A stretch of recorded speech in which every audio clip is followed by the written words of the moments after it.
Hello बच्चों, let's see this question. This is an assertion and reason based question. तो statement पढ़ते हैं. आपकी असर्शन में दिया हुआ है कि 6000 कलंक कम्युनिटी फैमिली वर equally divided between two kingdoms.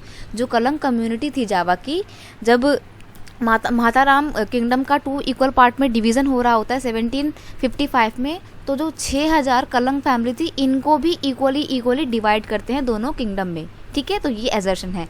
Reason दिया हुआ है the Kalangs of Java were a community of skilled forest cutter and shifting cultivators. यानी कि ना एक बहुत अच्छे फॉरेस्ट कटर थे और ये बहुत अच्छे से शिफ्टिंग कल्टीवेशन करते थे और शिफ्टिंग कल्टीवेशन पे डिपेंड थे.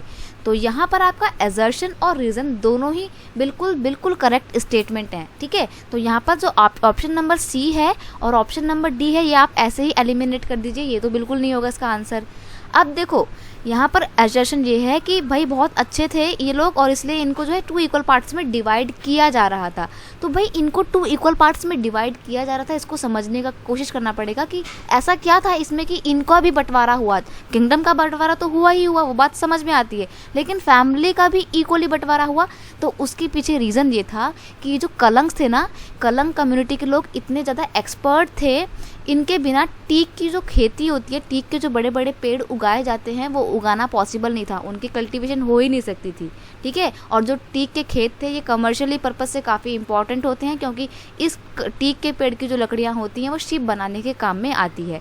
इसलिए दोनों ही किंगडम ने इन फैमिली का भी इक्वली बंटवारा किया.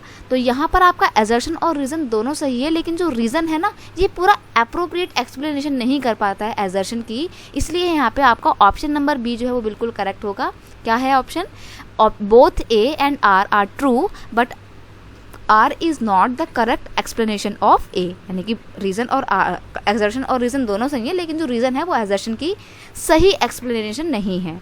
ठीक है, तो option number B is your final and correct answer. I hope you understand it well. Best of luck.